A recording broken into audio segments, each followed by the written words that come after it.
નમસ્કાર, હું છું ગોપી ગાંગર. આપ જોઈ રહ્યા છો નિર્ભય ન્યૂઝ. કોંગ્રેસે આજે મોરબીથી ન્યાય યાત્રાની શરૂઆત કરી છે. શરૂઆત તો સારી થઈ છે, ઘણા લોકો જોડાયા છે.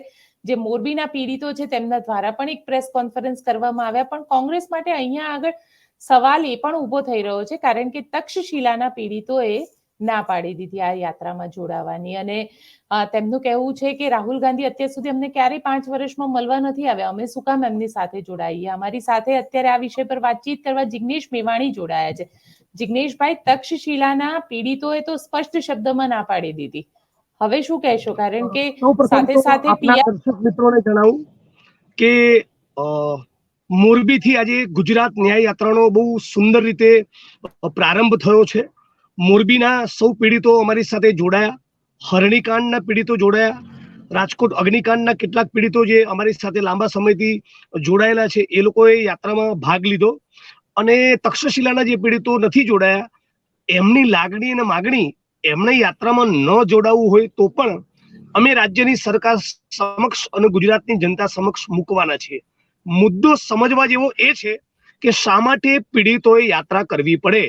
ભારતીય જનતા પાર્ટીના ભ્રષ્ટ નેતાઓ અને એમના ચહિતા અધિકારીઓના પાપ અને ભ્રષ્ટાચારના કારણે Bharuch, Shree hospital Ahmedabad, Shivanand hospital Rajkot, Rajkot TRP gaming zone, હરણીકાંડ, મોરબીકાંડ તમામ ઘટનાઓમાં થઈને 240 થી જેટલા નિર્દોષ માણસો ગુજરાતની જનતાએ ગુમાવ્યા. તો સરકારની પોતાની ખુદ એવી કન્સર્ન, એવી ચિંતા હોવી જોઈએ, સરકારની એવી દરકાર હોવી જોઈએ કે સામે ચાલીને પીડિતોને મળે અને પૂછે કે તમારે 1.5 કરોડનું વળતર જોઈએ છે, અમે તમને 2 કરોડ વળતર આપવા તૈયાર છીએ. તમારે ફાસ્ટ ટ્રેક કોર્ટ જોઈએ છે, એનું નોટિફિકેશન આજે 24 કલાકમાં અમે બહાર પાડી દઈએ. તમારે કયા અધિકારી દ્વારા તપાસ કરાવી છે? સીઆઈડી ક્રાઇમ જોડે, એસઓજી જોડે, ક્રાઇમ બ્રાન્ચ અમદાવાદની આપી છે તપાસ, ક્રાઇમ બ્રાન્ચ સુરતને તપાસ આપી છે, સીબીઆઈને ઇન્વેસ્ટિગેશન સોંપવું છે. આ માગણીઓનો સ્વીકાર રાજ્યની સરકાર કેમ નથી કરવા માંગતી? એક તો ભારતીય જનતા પાર્ટીના ભ્રષ્ટાચારના પાપના કારણે, અધિકારીઓની ખોટું કરવાની વૃત્તિના કારણે ગુજરાતના લોકો પોતાના સંતાનો અને સ્વજનો ગુમાવતા રહે અને છતાં એમણે રેલીઓ કરવી પડે, ધરણા કરવા પડે, અરજીઓ આપવી પડે, આવેદનપત્રો આપવા પડે, પદયાત્રાઓ કરવી પડે. આ રાજ્યની સરકાર માટે કલંકરૂપ કહેવાય. રાજ્યની સરકારે ડૂબીને મરવું જોઈએ. અને જે પણ અગ્નિકાંડના કે જે પણ પીડિતો અમારી સાથે નથી જોડાયા, રાજકીય પક્ષ સાથે અમે જોડાયેલા છીએ, અમે ન બોલીએ તો એવું કે વિપક્ષ મુદ્દો નથી ઉઠાવતી, અને વિપક્ષ તરીકે અમે સવાલ ઉભો કરીએ તો ભાજપના લોકો એવું કહે કે તમે રાજકારણ કરો છો. એટલે અમે એની કોઈ ચિંતા નથી કરવાના.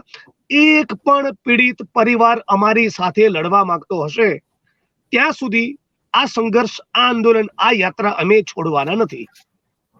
પણ જિગ્નેશભાઈ, અહીંયા સવાલ એ થઈ રહ્યો છે કે એ લોકો તમારી સાથે, મોરબી બ્રિજના જે પીડિતો છે એ તમારી સાથે જોડાયા, પણ અહીંયા ભારતીય જનતા પાર્ટી આવતીકાલે તિરંગા યાત્રાની શરૂઆત કરી રહી છે. ને ભારતીય જનતા પાર્ટી સ્પષ્ટ માને છે કે શીખ દંગા થયા ત્યારે ક્યાં ગયા હતા કોંગ્રેસ વાળા? કેમ ત્યારે ન્યાય યાત્રા યાદ ના આવી? ના, મારું એક જ કેવું છે કે એમણે જેને તિરંગા યાત્રા કરવી કરે, મારી અને અમારા યાત્રાના આગેવાનોની વાત તમે સાઈડમાં મૂકી દો. મોરબીના પીડિતો કહે છે કે એમને રાજ્યની સરકાર અને પોલીસની તપાસથી ભરોસો નથી, તો કેમ એવું કહે છે?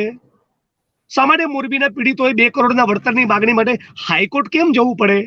શા માટે એમને હાઈકોર્ટના વકીલોને હાયર કરવા પડે? શા માટે નીચલી કોર્ટમાં કેસો ખાવા પડે? શા માટે પોલીસ કચેરી અને કોર્ટ કચેરીના ધક્કા ખાવા પડે? કેમ મોરબીના પીડિતોની માગણી પ્રમાણે સીબીઆઈને તપાસ કેમ નથી સોંપતા?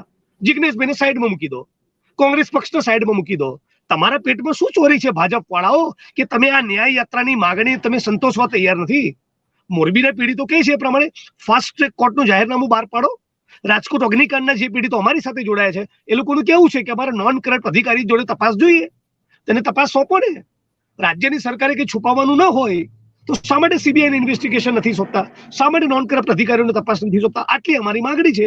હું તો એવું ઈચ્છું કે અમારી યાત્રા ગાંધીનગર પહોંચે પહેલા જ તમામ પીડિતોની તમામ માંગણીઓનો સ્વીકાર કરી દો. અમે બીજા કોઈ મુદ્દે યાત્રા કરીશું. અમે ગુજરાતની જનતાને સ્પર્શતો કોઈ બીજો મુદ્દો ઉપાડીશું. વિપક્ષ તરીકે અમારું કર્તવ્ય છે, અમારી ફરજ છે, અમે બીજી રીતે અદા કરીશું. તમારી પીડિતોની માંગણી સાંભળવી નથી. પહેલા તો તમારા ભ્રષ્ટાચારી નેતાઓ અને ભ્રષ્ટાચારી અધિકારીઓને કારણે ગુજરાતના લોકો પોતાના સ્વજનો ગુમાવે, પોતાના માસૂમ ભૂલકાને સંતાનો ગુમાવે, એની કોઈ શર્મિંદગી નહીં. અને પછી તમે કરપ્ટ અધિકારીઓને તપાસ સોંપો.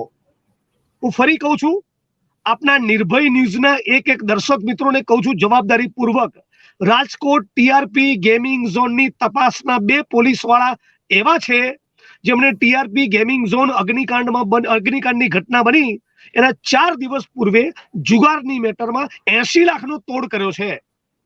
તમે મને કહો તો ખરા, ભાજપના મિત્રોને પૂછવા માંગુ છું કે ગુજરાતનો કયો આઈપીએસ એવો છે જે દારૂ જુગારના અડ્ડામાંથી કમાતો નથી? હસમુખ પટેલ જેવા 2-4 નોન કરપ્ટ માણસ છે એને તમે તપાસ ટીમમાં લેતા નથી. અને જે તોડબાજ પ્રકારના, સેટિંગબાજ પ્રકારના, તળિયા વગરના, સ્પાઇન વગરના ભ્રષ્ટ અધિકારીઓ છે એને તમે તપાસ સોંપો છો. શા માટે વિપક્ષ તરીકે અમે કે પીડિત પરિવારો આવી તપાસમાં કેમ ભરોસો રાખે? પીડિતોને તપાસમાં ભરોસો નથી, એટલા માટે જ અમારી યાત્રામાં જોડાયા છે. જે પીડિતોએ અમારી યાત્રામાં નથી જોડાવું એનું પણ અમે સન્માન કરીએ છીએ. જે પીડિતો અમારી સાથે મળીને લડવા માંગીએ છીએ એનો પણ અમે આવકાર કરીએ છીએ. જેને પણ અમારી સાથે મળીને લડવું હશે એના માટે અમે લડીશું. કોઈ તમારી ન્યૂઝ ચેનલમાં પીડિત ઇન્ટરવ્યુ આપવા તૈયાર થાય, કોઈ એવું કે ના અમારે ઇન્ટરવ્યુ નથી આપવું, તો પણ પત્રકાર તરીકે એમના માટે તમારી લાગણી હોય અને જે ઇન્ટરવ્યુ આપવા માંગતા હોય તમે એની વેદનાને વાચા આપો. અમે પણ જે અમારી સાથે જોડાયેલા છે એની વેદનાને વાચા આપીએ.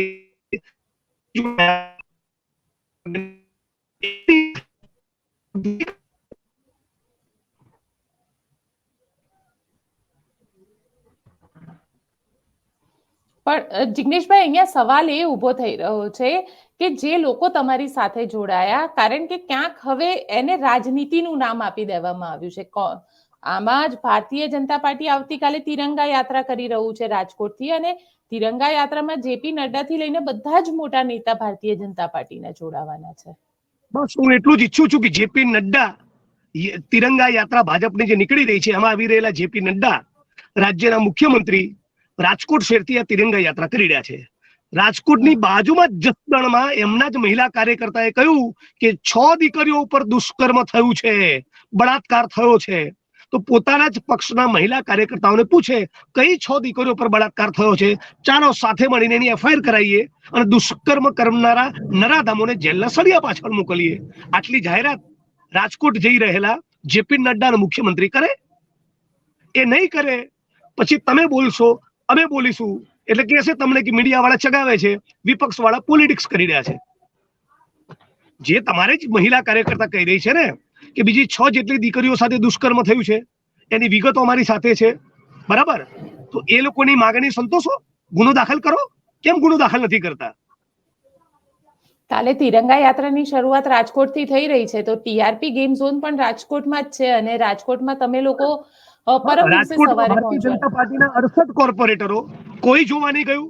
ભારતીય જનતા પાર્ટીને જેનો બહુ ફાંકો છે એવા 25 સાંસદો એકને બાદ કરતા કોઈ જોવા નહીં ગયું. એમના 150 જેટલા ધારાસભ્યો કોઈ જોવા નહીં ગયું. 3000 ડિગ્રીની આગમાં જેના માસૂમ ભૂલકા ઓલવાયા એ જનતાના આંસુ લૂછવા ગયા નથી. અને હવે તમારે તિરંગા યાત્રા કરવી છે, અને તમે તિરંગા યાત્રા કરતી વખતે તમામ વસ્તુની એનાઉન્સમેન્ટ કરી દો કે રાજકોટ, હરણીકાંડ, મોરબીકાંડ, તક્ષશિલા બધાની તપાસ માટે સીબીઆઈ ને ઇન્વેસ્ટિગેશન સોંપીએ છીએ, અથવા તો પીડિત પરિવારો કે એ અધિકારીનું નામ આપીએ છીએ તપાસમાં. કહી દો કે ફાસ્ટ ટ્રેક કોર્ટમાં કેસ ચાલશે, કહી દો કે બધાને 2 કરોડનું વળતર મળશે. પણ આ નહીં થાય, અથવા તો માની લઈએ કે ત્યાં આગળ જે રીતની પરિસ્થિતિ અત્યારે છે, કારણ કે ક્યાંક તિરંગા યાત્રા એક અલગ કોન્સેપ્ટ સાથે ભારતીય જનતા પાર્ટી કાઢી રહી છે અને ન્યાય યાત્રા એક અલગ કોન્સેપ્ટ સાથે તમે લોકો કાઢી રહ્યા છો, પણ રાજનીતિ તો બંને બાજુ થઈ રહી છે ને. આમાં એ પીડિતોનો શું વાંક? એક રાજનીતિ ઉદ્યોગપતિઓ અને કોર્પોરેટ કંપનીઓ માટે હોય, એક રાજનીતિ શ્રમજીવીઓ અને ખેડૂતો અને વંચિતો માટે હોય. અમે શ્રમજીવીઓ, ખેડૂતો અને વંચિતોના હક અને અધિકારની વાત રાજનીતિના માધ્યમથી કરીએ છીએ.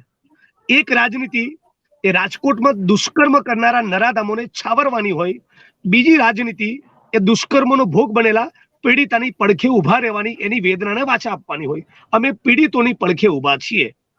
જેને જે કોમેન્ટ કરવી કરે, અમને કશો જ ફરક નથી પડતો.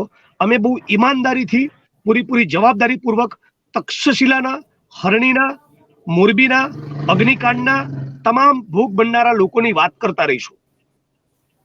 તમે કહી રહ્યા છો કે તમે ભોગ બનનારા લોકોની વાત કરશો, પણ ભોગ બનનારા લોકો અને એમાં પણ ટીઆરપી ગેમ ઝોન જેને લઈને તમે આટલો વખત રાજકોટમાં રહ્યા હતા, રાજકોટ બંધનું એલાન કર્યું હતું, એ જ લોકોએ અત્યારે મીડિયાને ઇન્ટરવ્યુ આપ્યું છે અને એમને કીધું છે કે એ લોકો આ રાજનીતિમાં નહીં જોડાય, એ લોકો ન્યાય યાત્રામાં જે નહીં પરિવારોએ જોડાય. આ ઇન્ટરવ્યુ આપ્યું છે એમનું પણ હું સન્માન કરું છું.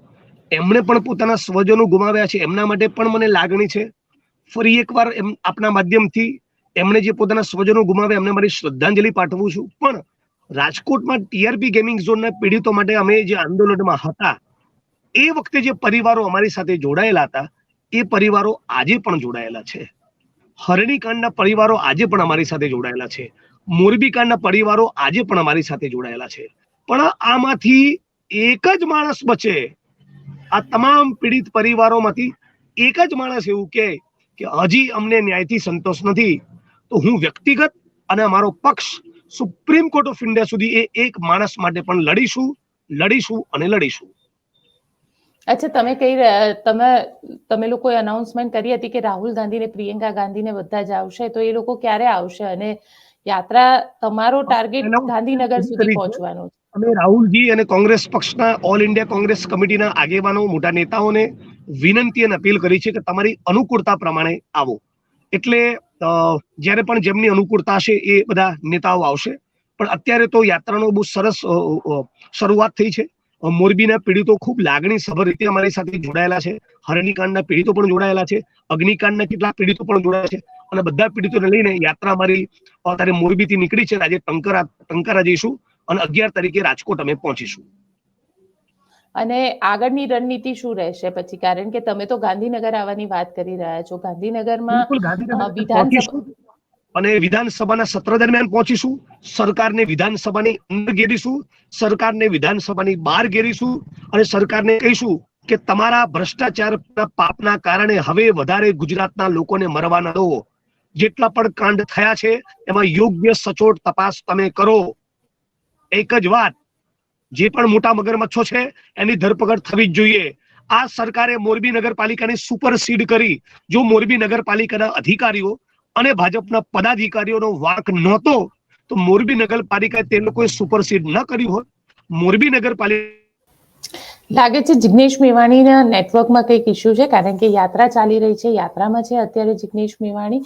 કોંગ્રેસની આ ન્યાય યાત્રામાં ક્યાંક તક્ષશિલાના પીડિતો નથી જોડાવાના, તો ક્યાંક ટીઆરપી કાંડના પીડિતો નથી જોડાવાના, પરંતુ જિગ્નેશ મેવાણીનું એ સ્પષ્ટપણે માનવું છે કે જેટલા પણ પીડિતો અમારી સાથે છે એ દરેકને ન્યાય અપાવવા માટે થઈને આ ન્યાય યાત્રાની શરૂઆત કરવામાં આવી છે. પરંતુ આ ન્યાય યાત્રાની સામે આવતીકાલથી ભારતીય જનતા પાર્ટીની તિરંગા યાત્રાની પણ શરૂઆત થઈ રહી છે. જેપી નડ્ડા, CR પાટીલ અને મુખ્યમંત્રી ભૂપેન્દ્ર પટેલ રાજકોટ પહોંચી રહ્યા છે અને રાજકોટમાં આ યાત્રાની શરૂઆત થશે. આ એ જ જગ્યા છે જે જગ્યાએ ટીઆરપી ગેમ ઝોન જે છે ત્યાં આગળ આગ લાગી હતી અને 27 લોકો જીવતા ભડથું થઈ ગયા હતા. હવે ત્યાં આગળ તિરંગા યાત્રા ભારતીય જનતા પાર્ટી કરી રહી છે. તેની રાજનીતિની રીતે કેટલી અસર પડશે તેની વાત મેં કરી પત્રકાર ગિરીશ જોશી સાથે, તે આપણે સાંભળીએ. ગોપીબેન, એવું છે કે હવે એક કોંગ્રેસ જે અનએક્સપેક્ટેડ હતું, અત્યાર સુધીમાં બહુ પોલિટિકલી મેચ્યોર્ડ ગેમ કોંગ્રેસ રમી રહી હતી. એક તો એ લોકોએ છેલ્લા 5 વર્ષની અંદર જેટલા હરિરામ નાઈ હતા એ લોકોમાં કોંગ્રેસમાં એ લોકોએ સાફ કર્યા. કારણ કે જે વ્યવસ્થિત રીતે 20 વર્ષથી ગુજરાતની અંદર બિલકુલ ખતમ કરવાની જે પેરવી ચાલી રહી હતી, એટલે આ લોકોએ માણસો એની અંદર ઓલમોસ્ટ પ્લાન્ટ કર્યા હતા. એટલે આ કેજીબી સિસ્ટમની જેમ કે કોંગ્રેસના માણસો, ભાજપના માણસો, કારણ કે અમુક એમએલએ ખુલીને નથી કહેતા, એ લોકોએ એટલે સુધી કીધું કે ભાઈ કમલમમાં અમારે ફેક્સ ઉતરે છે કોંગ્રેસની ઓફિસમાં, ઈ 10 મિનિટમાં કમલમમાં ઉતરી જતું હતું અને એના પૈસા ઈ નહીં દિવસે પેમેન્ટ થતા હતા. હું એનો ફિટનેસ છું, ઘણા એક્સએમએલએ કીધું. એટલે એવી રીતે જ આખી કે લોકોએ જાસૂસી નેટવર્ક સેટ કરી, જે પેગાસિસ પહેલા જેની જે પ્રેક્ટિકલ સિસ્ટમ હતી એમાં એ લોકોએ ખલાસ કરી. તો કોંગ્રેસ ખલાસ થયા પછી એ લોકોને એવું લાગ્યું કે આ સિસ્ટમ જે છે ને આ ફૂલ પ્રૂફ સિસ્ટમ છે અને તમે લોકો જેવી એન્ટી ઇન્કમ્બન્સી લાગશે એટલે આપણે બાકી મિનિસ્ટ્રી બદલી નાખશું. અને એક્સપેરિમેન્ટ 2 વાર સક્સેસફુલ થયા, પણ ગુજરાતની મેન્ટાલિટી આખા ઇન્ડિયામાં લાગુ નથી પડતી. અહીંયા એ લોકોની ભૂલ થઈ. ઓપોઝિશનનો પાવર નહોતો. આજે લીડર ઓફ ઓપોઝિશન છે જે શેડો પ્રાઇમ મિનિસ્ટરની પોસ્ટ હોલ્ડ કરતો હોય છે, એની પાસે પાવર્સ છે. તો આજે હવે કોંગ્રેસ એમને શીખડાવશે કે ઓપોઝિશન શું હોય છે. કારણ કે કોંગ્રેસે આટલા વર્ષ બે રોલ પ્લે કર્યા છે, રૂલિંગ પાર્ટીના અને ઓપોઝિશનના. ભાજપને કદાચ આટલી મોટી મેજોરિટીમાં રૂલિંગનો રોલ પ્લે કરવા પહેલી વાર મળ્યો છે, અને એમાં જે રીતે એ લોકો પોતાના ગાર્ડ્સ બિટવીન ધ ગેમ બદલતા રહ્યા, એનામાં કોઈ દિવસ એ લોકોનું પોલિટિકલ કોન્સન્ટ્રેશન ગુજરાતમાં થયું જ નથી. બાકી જે મેનિપ્યુલેશન થી જીત્યા છે આપણે બધા જાણીએ છીએ કે કેવી રીતે સમરસની જે સિસ્ટમ લઈ આવ્યા. પંચાયતમાં તમારે મિલ બાટ કે ખાઓ એટલે પછી સમરસ કરે, બે જણા મળીને ખાઈ લે. એટલે આ લોકોએ જે કરપ્શન અને પોલિટિકલ એલિમેન્ટની જે સિસ્ટમ કરી હતી એ જવાબ આપવા માટે તૈયાર હતી ને, એ પેટી નીકળી ગઈ. એટલે આ લોકોને એવું હતું કે હવે આપણને કોઈ જવાબ નહીં આપે, પણ ફ્રોમ ધ બ્લુ આજે પાર્લામેન્ટમાં લીડર ઓફ ઓપોઝિશન એમ ઉઠીને કે हमने आपके प्रधानमंत्री की इम्प्रेशन ही खत्म कर दी. એટલે they are ready for the war. અને હવે જે પોઝિશન કરી રહ્યા છે કે પહેલી વાર એવું થાય છે કે ભાજપ તમને બેકફૂટમાં નજર આવે છે. આજે ગુજરાતના ઇલેક્શન તમે બહુ વ્યવસ્થિત રીતે કવર કર્યા હતા, આપને બધી ખબર છે કે ગેનીબેન પણ છેલ્લે સુધી સ્કેપ્ટિકલ હતા કે ભાઈ મને જીત, કારણ કે એમની સામે બહુ પાવરફુલ લોબી પૈસા અને તંત્ર વાપરી રહી હતી. પણ પબ્લિક સેન્ટિમેન્ટ્સને તમે કેપ્ચર નહીં કરી શકો. આજે પણ જે એ લોકોને 404 નો જે ટાર્ગેટ હતો એ લોકોએ પોતાની રીતે પેપર ઉપર સેટ જ કરી લીધો હતો, પણ તમે પબ્લિકને કેવી રીતે ઇન્કલ્કેટ કરશો? એટલે જ્યારે પબ્લિક પોતા ઉપર આવશે, અને આજે ગુજરાતની ઇમ્પ્રેશન જે લઈને ગયા છે, આપણે ગુજરાતમાં છીએ, આપણે જાણીએ છીએ કે લાસ્ટ ટાઈમના ઇલેક્શનમાં પણ ભાજપને 98 સુધીમાં બધું સમેટાઈ જ લેવાનું હતું. જો આપે એમને મદદ ન કરી હોત, જો આપ અને કોંગ્રેસના વોટ આજે પણ તમે કમ્પેર કરો તો એ લોકોને 19 સીટની ઉપર વાંધા હતા. એટલે જે પોલિટિકલ ગિમિક્સ હતા એ હવે પૂરા થઈ ગયા. હવે ઇન્ડિયા ગઠબંધન એઝ એ હોલ ઊભું છે. એટલે એ લોકોને બી સમજાય છે કે 40 વર્ષથી 60 નો વોટ બેંકનું છે, તો 40 ને તમે 60માં ભાગ કરીને જીતતા હતા, એ હવે તમારી પોઝિશન નથી. એટલે ઓન એવરી ગ્રાઉન્ડ જે કોંગ્રેસના અંદરના આપણને સમાચાર મળે છે કે એ લોકો દરેક એક્શન ઓફ બીજેપીને આવી રીતે જ કાઉન્ટર કરશે અને ફોર્સફુલી કાઉન્ટર કરશે. અને એનું કારણ છે કે લીગલી ભાજપ પાસે જવાબ છે જ નહીં. એમણે જે પોતાના માણસોને કમાવાના મોકા દીધા છે, કરપ્શન વધારવાના મોકા દીધા છે, લીગલી પ્રોટેક્ટ કર્યા છે, એનું કારણ છે કે એજન્સીમાં એ લોકોના માણસો બેઠા છે. આજે ગવર્નર એમના છે, વાઇસ ચાન્સેલર એમના છે. એટલે જે એડમિનિસ્ટ્રેશન કેપ્ચર કરીને કર્યું હતું એનો એક જ ઇલાજ છે કે હવે પબ્લિક પાસે બે જણા જાય અને પબ્લિક નક્કી કરે કે આમાં સાચું કોણ છે, અને એમાં કોંગ્રેસનો અપર હેન્ડ થઈ રહ્યો છે, આપણે જોઈ રહ્યા છીએ. તમે કહી રહ્યા છો કોંગ્રેસનો અપર હેન્ડ થઈ રહ્યો છે, પરંતુ કોંગ્રેસ પણ અત્યાર સુધી ઘણી બધી વસ્તુમાં આપણને દેખાતું હતું કે કોંગ્રેસ વિપક્ષ જેવું લાગતું જ નહોતું. ગુજરાતની અંદર પર્ટિક્યુલરલી વાત કરું તો, અને ગુજરાતની અંદર ખાસ કરીને કારણ કે જે રીતે જિગ્નેશ મેવાણી રાજકોટની અંદર અડિંગો જમાવીને બેઠા હતા ટીઆરપી ગેમ ઝોન થયું પછી, અને હવે આખું જેને કહેવાય શકાય ને કે ભાવનાઓ સાથે કોંગ્રેસ પોતાની જાતને જોડી રહી છે. આને કોંગ્રેસની એક નવી રાજનીતિ ગણી શકાય. એક તરફ રાહુલ ગાંધી દેશમાં પાર્લામેન્ટની અંદર હિન્દુત્વના મુદ્દા ઉપર જ આગળ આવે છે, અને બીજી તરફ હવે ભાવનાઓ સાથે કોંગ્રેસ પોતાની જાતને જોડી રહી છે. બેન, ભાજપના રેગ્યુલર ફેલ્યોર્સ જે પબ્લિકના સેન્ટિમેન્ટ્સને આજે ગાંધીનગરમાં દરેક અઠવાડિયે તમે જુઓ છો કે કોઈ ને કોઈ ત્યાં હડતાલ કરવા જઈ રહ્યું છે. મીડિયા એમને સપોર્ટ કરે છે, એ એક અનફોર્ચ્યુનેટ પાર્ટ છે આ દેશનું. તો જે લોકો હક માટે જે નથી ઉભા રહેતા, તો જે લડી રહ્યા છે એ ત્યાં ગ્રાઉન્ડ ઉપર તો એમનો અસંતોષ છે જ, અને ત્યાં એ પસરી રહ્યો છે. એટલે પંચાયતના ઇલેક્શન ઉપર આવી રહ્યા છે એને લક્ષીની લોકો જે કરી રહ્યા છે, પણ અત્યારે સમરસવાળી પ્રોસિજર એમની ઓલમોસ્ટ નીચે ગામડામાં તમે વાત કરો તો ફેલ થઈ ગઈ છે. આ ફેરે સમરસ નહીં ચાલે, કારણ કે કામ નથી કરતા. અને બીજું જે આ લોકો એક આવો અને કમાવો, એ જે લોકોની પદ્ધતિ હતી કે અમારામાં આવી જાઓ પછી તમે કોન્ટ્રાક્ટ લ્યો. આજે કચ્છની અંદર જ આપણે વાત કરીએ તો 1.5 લાખ કરોડનો જે ઇન્વેસ્ટમેન્ટ એશિયાનો સૌથી વધારે ભૂકંપ પછી આવ્યો, એના બેનિફિશિયરી કોણ હતા?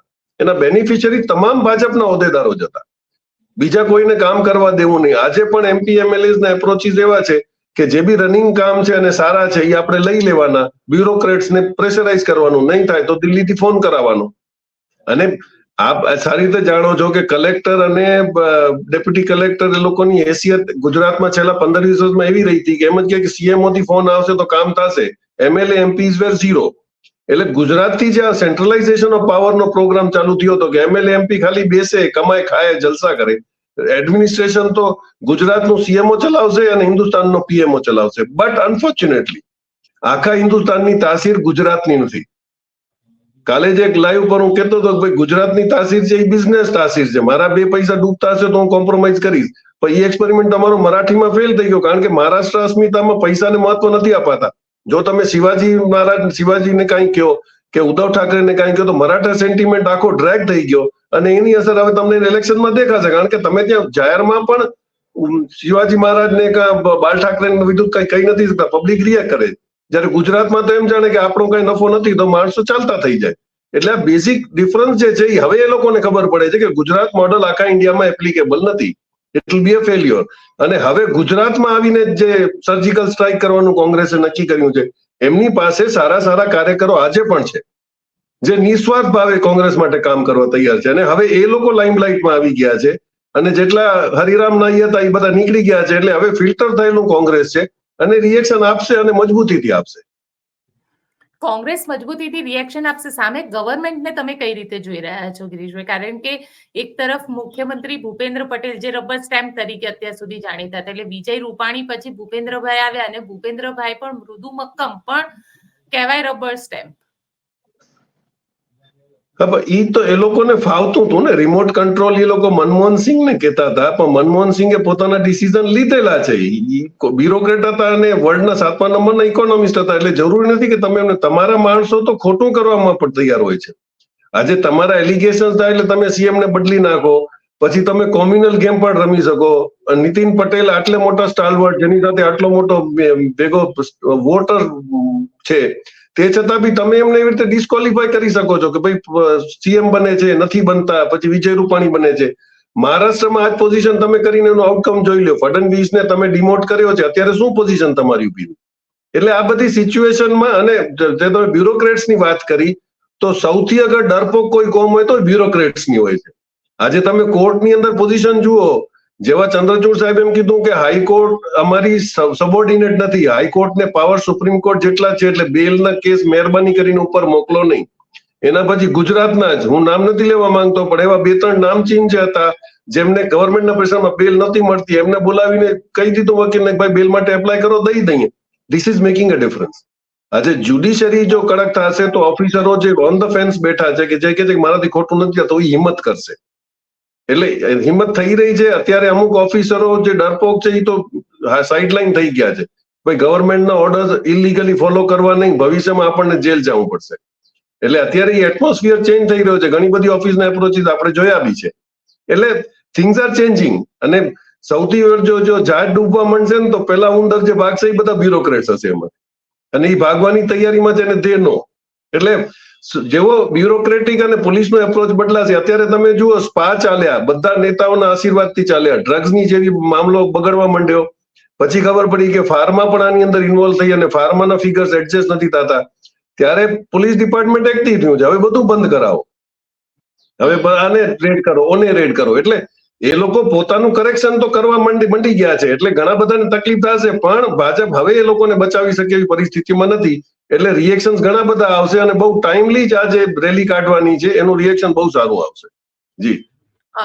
પણ ગિરીશભાઈ, સાથે સાથે 30 યર્સની જે 30 વર્ષની એન્ટી ઇન્કમ્બન્સી છે એની ઇમ્પેક્ટ પણ લોકોની અંદર જોવા મળી રહી છે. એવું પણ નથી કે, કારણ કે ભારતીય જનતા પાર્ટી ઘણી બધી જગ્યાએ એમ કહે છે કે કોંગ્રેસે આ નથી કર્યું, પણ 30 વર્ષથી તમારી સરકાર છે. એ કેમ આખો એ જે ડિફરન્સ છે એન્ટી ઇન્કમ્બન્સીનો, એ પણ હવે લોકલ લેવલ ઉપર જોવા મળશે લોકોને? બેન, એન્ટી ઇન્કમ્બન્સી તો આજે 25 વર્ષથી તમે બેઠા છો. જે છોકરો 18 વર્ષનો હતો એ 45 નો થઈ ગયો છે. હવે એને તમે એન્ટી ઇન્કમ્બન્સી શું સમજાવશો? એને તો કોંગ્રેસ જોઈ જ નથી. આજે તમે એમ કહો કે અકબરે આવી રીતે કર્યું હતું ને અકબરે, પણ ધેટ ડઝન્ટ હોલ્ડ ગુડ. કારણ કે અકબરે જે કર્યું હતું એના હવેની પેઢીને શું એનાથી મતલબ છે? એટલે તમે હજી કોંગ્રેસનું ગાણું ગાયા રાખો, 70 વર્ષમાં આ થયું, 70 વર્ષમાં આ થયું, પણ પીપલ આર નોટ ઇન્ટરેસ્ટેડ. અને હવે ગૂગલનો જમાનો છે. તમે જેવું બોલશો એવો કાઉન્ટર છોકરાઓ બેઠા બેઠા મોબાઈલમાં જ ગોતી લે છે કે સાચું બોલો છો કે ખોટું બોલો છો. એટલે એ ઇમ્પ્રેશન જે પહેલા એડવર્ટાઇઝમેન્ટ ચાલતી હતી હવે નથી ચાલતી. એટલે તમે એન્ટી ઇન્કમ્બન્સીની વાત, અને આપણે સિચ્યુએશન જોઈએ છે કે આ લોકો મેનિપ્યુલેટ કરી લે છે. ગયા વિધાનસભા ઇલેક્શનમાં બી વોટ પર્સન્ટેજ જે હતા ઇટ વોઝ ઇક્વલી ડિવાઇડેડ. એવું નથી કે ભાજપ 70 થી 80% વોટ જીતી અને પાવરમાં આવી રહી છે. પબ્લિક સેન્ટિમેન્ટ તમારા ભેગા નથી. અને ક્લિયર ડિવાઇડ છે ગુજરાતની અંદર રૂરલ અને અર્બનનો. સિટીની અંદર તમે સારા બધી જગ્યાઓ દેખાડો છો, પબ્લિકને ત્યાં ધંધો કરવા મળે છે, ઈઝી મની છે. તમે તમારા સગાવાલાઓને ટીપીના પ્લાન પહેલેથી આપી દો છો, એટલે ગામડા લઈને કરોડપતિ થઈ જાય છે. એટલે આ જે બધી સિસ્ટમ્સ છે માફિયાગીરીની, એ હવે પાદરી થતી જાય છે. એટલે તમને રૂરલની અંદર તમે કાંઈ નથી મળતું. રૂરલમાં તમે આજની તારીખમાં બી સિટી હાઈવે મૂકીને અંદર ચાલે જાઓ 15 કિલોમીટર તો ગામડાની જ હાલત છે. એટલે અર્બન અને રૂરલનો ડિવાઈડ હવે ઈઝી છે અને એમાં ફાર્મર્સ એજિટેશન સૌથી વધારે તમને નડશે. આપણે હમણાં કહી દઉં કે રિસન્ટ હમણાં એક ફાર્મર સાથે વાત થતી હતી, એમાં જે આ લોકોએ ઓલો નેનો યુરિયા જે કાઢ્યો છે એનો રિપોર્ટ ઇન્ટરનેશનલમાં બહુ ખરાબ આવેલો છે કે ભાઈ એના લીધે તો મિનરલ્સ ઉલટા જમીનના ખતમ થઈ જાય છે. એટલે હવે ખેડૂતોને ખબર પડી છે કે આ લોકો ધંધો કરવા માટે તમને ગમે એ વેચી મારશે. એટલે ફાર્મર્સ એજિટેશન છે, અનએમ્પ્લોયમેન્ટ છે, ફિક્સ પગારની ગંદામાં ગંદી જે રાજનીતિ આપણે લઈ આવ્યા છે ગુજરાતમાં, એ આખા હિન્દુસ્તાનમાં પસરી રહ્યા છીએ. આજે 6 થી 7 હજારમાં માણસ કેવી રીતે જીવશે? અને તમે તમારો ઠેકેદાર છે એ મલ્ટી મિલિયનર થતો જાય છે, એ કંપનીથી 30,000 લે છે, વર્કરોને 5,000 આપી રહ્યો છે. એટલે હવે આ બધી વાતો બહાર આવી રહી છે અને કમ્પ્લેન્સ થશે, કોર્ટનો રવૈયો બદલાણો છે, એટલે એની અંદર આન્સરેબલ થશે. એટલે ગભરાટ બધી બાજુ છે. તકલીફ એ છે કે હવે ઓલ ઇન્ડિયા ગભરાટ છે. જે આખો ગુજરાતથી કંટ્રોલ હલાવવા માંગતા હતા, ગુજરાતનો જ બેઝ હલવા માંડ્યો છે અને એમાં બરોબર મહેનત જો કોંગ્રેસ કરશે તો ડિફરન્સ આવવાનું છે. અને એમણે કીધું કે આમ ગુજરાત મેં આપકો હરાएंगे અને ચેલેન્જ કરી છે. અને રાહુલ ગાંધીની એક જ ચીજ ધ્યાન રાખવી પડે કે જે કે છે એ બહુ સિરિયસલી કે છે. એટલે એ ચેલેન્જને ભારતીય જનતા પાર્ટીએ સિરિયસલી લેવી જોઈએ હવે. પણ જે રીતે 100% ભારતીય જનતા પાર્ટી જે રીતે કામ કરી રહી છે, કારણ કે ક્યાંક ને ક્યાંક જોવા જઈએ તો એ ડ્રગ્સ હોય કે કંઈ પણ હોય, તમે જુઓ છેલ્લા લગભગ 1 મહિનાની વાત કરું તો 12 થી વધારે એવા કેસીસ ભારતીય જનતા પાર્ટીના નેતાઓ ઉપર થયા છે. એને લઈને શું કહે? કારણ કે એક ઇમ્પ્રેશન બી હવે બદલાઈ રહી છે, કારણ કે ઘણી બધી વખતે બહુ જ બધી કોમેન્ટ્સ આવે છે સ્ટોરીઝની અંદર, અને સ્ટોરીઝમાં એમ કે બધા જ કે ભારતીય જનતા પાર્ટી વાળા હોય છે. ને એનું કારણ જ એ છે ને, એ લોકોએ બધાને કહી દીધું કે તમે અમારો આવીને સપોર્ટ કરો, અમને ફાઇનાન્શિયલ હેલ્પ કરો કે વોટ બેંકમાં હેલ્પ કરો, તમે ધારો એ કરી શકશો. આજે બી MP MLA તમે જુઓ તો દાદાગીરીથી નાના મોટા કામ કબજે લઈ રહ્યા છે. આજે કોઈનું નામ નથી લેતો, પણ જે MLA MP ને કે અમે લોકોએ 10 વર્ષ પહેલા કેરોસીનની દુકાન ચલાવતા જોઈએ તો આજે 200 કરોડની પાર્ટી છે વિધિન 10 years. તો આના જેવી તો કોઈ નોકરી નથી, સારામાં સારી છે. 200 કરોડની પાર્ટી થઈ છે. અહીંયા ઈડી નથી જાતી કે ભાઈ તમારું ઇનઇક્વલ ઇન્કમ ક્યાંથી આવેલી છે, શું છે. એટલે આજે પ્રોટેક્શન તમે કર્યું હતું ખોટા માણસોનું, એ ધીરે ધીરે બહાર આવી રહ્યું છે. ફાર્માસ્યુટિકલની અંદર નાર્કોટિક્સ કંટ્રોલ બ્યુરો બરોબર વોચ રાખતો હોય કોઈ પણ ફેક્ટરી ઉપર. આજે તમે વિચાર કરો કે ઇલીગલ ફાર્મા ફેક્ટરી તમે નાખી દીધી, રજીસ્ટર્ડ નથી, અને તમે એમાં ડ્રગ્સ બનાવો છો અને વેચો છો, કોઈ પૂછતું જ નથી. પકડાય ક્યારે છે? જ્યારે એ તમારા ટેરિટરીથી બહાર જઈને ક્યાંક પકડાય ને પછી NCB ની ટીમ ગોતતા ગોતતા ત્યાં આવે ત્યારે તમે કહો કે અમને ખબર નથી, પણ ત્યાં સુધીમાં માણસ એસ્ટાબ્લિશ થઈ ગયો હોય છે. પણ એ ભાજપમાં એટલા માટે જ જાય છે કે હું ખોટું કરીશ, મને બચાવશો તો હું તમારામાં આવું. એ જે એગ્રીમેન્ટ છે એ હવે ખુલ્લી પડે છે અને ભારી થઈ રહી છે. આજે CR પાટીલ જેવો માણસ એમ કે ભાઈ આપણી સરકારની અંદર આપણા RSS ના અને ભાજપના છોકરાઓને નોકરી મળે એ પ્રાયોરિટી આપણને પેલી કરવી જોઈએ. એનો નતીજો અત્યારે તમે બાંગ્લાદેશમાં જોઈ લો શું થયું છે. તમે તમારી પાર્ટીના માણસોને જો રિઝર્વેશન આપીને કામ કરવા માંડશો તો એક દિવસ પબ્લિક આવી રીતે પૂછશે. કારણ કે ગુજરાતની અંદર અડધી પબ્લિક તો એવી છે વોટ નથી આપી, પણ ગુજરાતનો સિટીઝન તો ખરો ને. એટલે તમે એવી રીતે કેમ ડિસાઈડ કરો કે અમારી પાર્ટીના માણસને લાભ આપવાનો? તો this is going to misfire definitely. અને હવે અત્યારે પબ્લિકને ખબર પડી ગઈ છે. અને ખુલ્લેઆમ જો તમે એમ કહેતા હો કે અમારા માણસોને નોકરી મળશે, અને હવે તમે જે લોકોને બેસાડ્યા છે તમારા ગવર્નર VC બધા, એ તમારા માણસો છે RSS ના છે, ધીરે ધીરે સોશિયલ મીડિયાએ બધા ફચડા ખોલી નાખેલા છે. એટલે હવે ન માનવાની કોઈ વાત પબ્લિકમાં છે જ નહીં. તમે કહેશો એટલે માની લેવાના. અને એ જ હાલત એટલે ગોદી મીડિયાની થઈ ગઈ છે કે માણસો ગોદી મીડિયામાં જે આવે એનો ભરોસો નથી કરતા. પહેલા WhatsApp યુનિવર્સિટી પણ નથી કરતા, હવે એ સિચ્યુએશન ઊંધી થઈ ગઈ. હવે WhatsApp ઉપર ભરોસો કરે છે, ગોદી મીડિયા ઉપર નથી કરતો. એટલે ડિફિકલ્ટ જશે. અને અત્યારે પણ આપે ગ્રાઉન્ડ રિયાલિટી ઇલેક્શનની જોઈતી, જે માર્જિન ઓફ વોટ્સ થી જીત્યા છે એમાં 10 થી 12 સીટો આપણે જે એસેસમેન્ટ કરતા હતા એ બહુ માર્જિનલ છે. અને 4-6 હજાર વોટનું મેનિપ્યુલેશન કરી લેવું તમારી પાસે, એ લોકો માટે બહુ રમત વાત છે. આપણે એના વિટનેસ છીએ કે કરે છે એ લોકો. જો 2 કે 3 EVM એડ થઈ ગયા હોય જીતી શકે. જી, આ મેન્યુપ્યુલેશન ક્યાં સુધી ચાલે? પણ કારણ કે મેન્યુપ્યુલેશન પણ, કારણ કે ઘણી બધી વખતે ઇલેક્શનની અંદર આ મેન્યુપ્યુલેશન જોવા મળે છે. અને જે ADR નો રિપોર્ટ આવ્યો, છેલ્લો ADR નો રિપોર્ટ હમણાં રિસન્ટલી આવ્યો હતો, અને એમાં એમને કીધું કે વોટ જેટલા નાખવામાં આવ્યા છે કાઉન્ટિંગમાં એનાથી ડિફરન્ટ નંબર સામે આવ્યા. જી. તો આપણે આપણા અહીંયા એજ્યુકેશન મંત્રી ભૂપેન્દ્ર ચુડાસમાનો કેસ જોઈ ચુકેલા છીએ કે હાઈકોર્ટે એમનો ઇલેક્શન નલ એન્ડ વોઇડ કર્યા પછી પણ તમે અપીલ કરી અને બેસી જાઓ અને 5 વર્ષ મિનિસ્ટર રહે, ઓન પેપર હારેલો વ્યક્તિ છે. એટલે ઈ તમે મેનિપ્યુલેટ કરો. પછી જે તમે વોટની અંદર કરો છો એમાં સુપ્રીમ કોર્ટે એક બહુ હિટ મોટી કરી હતી કે 17C ના સર્ટિફિકેટ બધાને લેવા, અને કોંગ્રેસે સૌથી પહેલો એલાન કર્યો કે ભાઈ બધા કેન્ડિડેટ ઇલેક્શન પત્યા પછી 17C લઈ લે, કારણ કે 17C તમારો અવરલી કાઉન્ટિંગ હોય છે અને અત્યારે એડીઆર જે પકડાવશે એ બેઝ ઉપર જ પકડાવશે. પણ 17C માં અંદરથી એવી ખબર પડી કે જે લોકો મિસચીફ કરી છે એ કોંગ્રેસના કે ઓપોઝિશનના માણસો પૈસા લઈને 17C ખોટો સાઇન કરી આપેલો છે, એટલા જ સીટની અંદર ડખોતા છે.